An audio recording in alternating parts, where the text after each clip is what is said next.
In the 60s and 70s, Black & Decker made a central vac. If you like watching central vac videos on YouTube, you've probably already seen my videos on these. This is the early unit. It's based off the old Black & Decker shop vac.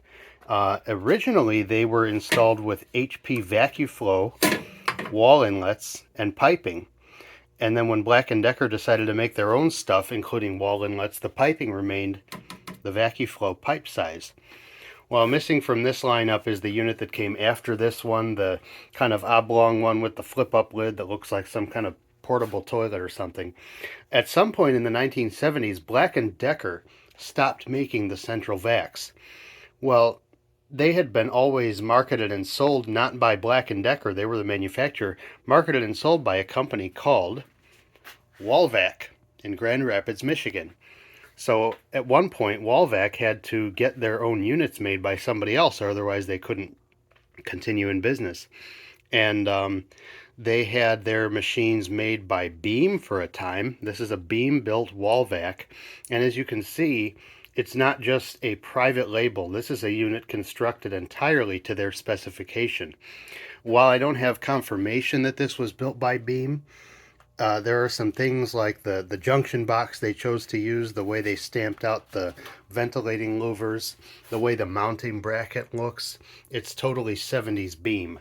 The low voltage controls inside the transformer and relay arrangement. On a Beam, that bracket was curved and it stuck through the housing, but on this one they just wanted it inside. So this is an 834 Wal-Vac from 1979, I believe, and I have a brochure for it.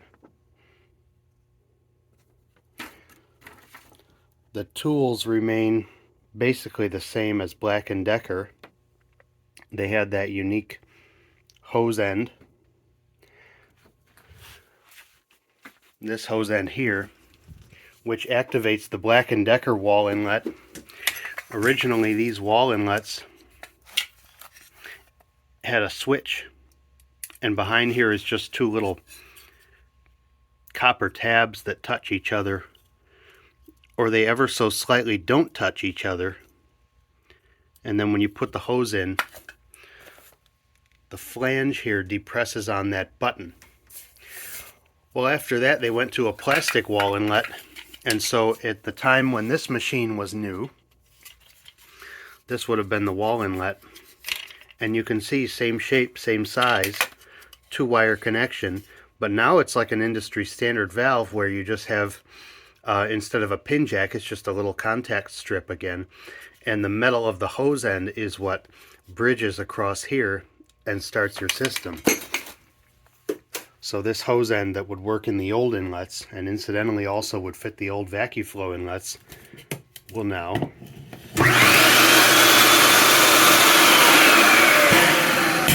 activate that. And you also would have had utility inlets for surface mounting either next to the unit or in an unfinished basement, and these had just a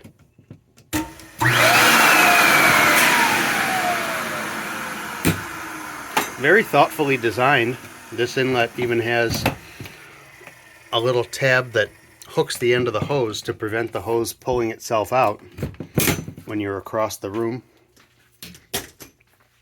So, like the original Black & Decker units, these had a disposable bag and were connected with a piece of flex hose. And on this type, you had to remove the container to get at the bag. Then they went to the 720 type machine with the lid that you would just lift up and pull the bag out. Well, then they went back to the ones after Black & Decker was out of the picture. This type, you still have to remove the bucket. So you would always use flex hose to install the machine, and then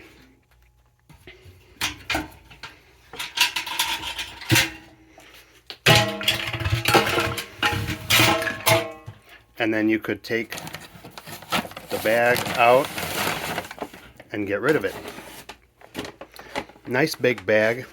No provision for airflow around the bag, so much of that bag is just going to be stuck to the sides of this can, and you're only getting airflow through the top, which I'm sure limited the machine's performance. Under the secondary filter here is the motor intakes. This is a dual motor parallel machine.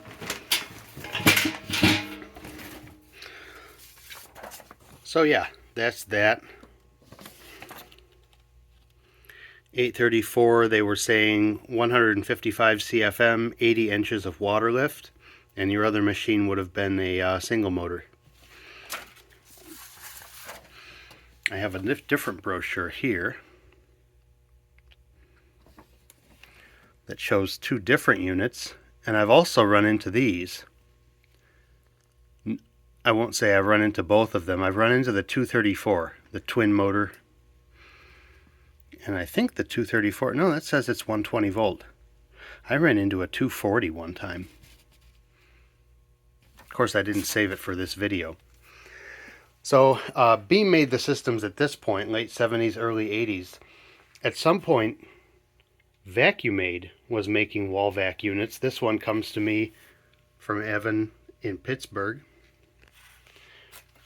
And if you look at this, if you know about central vacs, this is so clearly a Vacuum-Aid unit. And Vacuum-Aid did produce a bagged unit at that time. It was top empty and little lid came off the top. But Wal-Vac didn't want that. They wanted a disposable bag in the bottom bucket, which you would then take off. So once again, you'd have a piece of flex hose to connect this.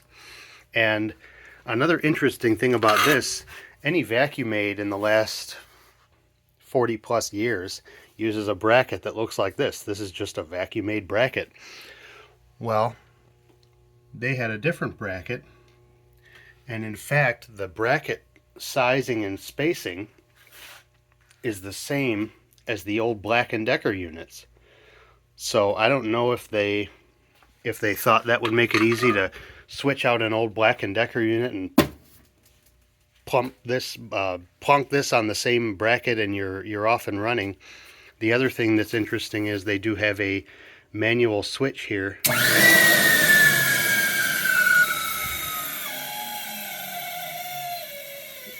Well, that motor's not sounding great. This is from, when is this from? 95, there we go. And since 95, I've actually run into, Wal-Vac systems are not that common, at least around here. But I did run into a hair salon that had a dual Wal-Vac system, and they used an top emptying disposable bag unit that I didn't recognize the make. So maybe they had that made locally.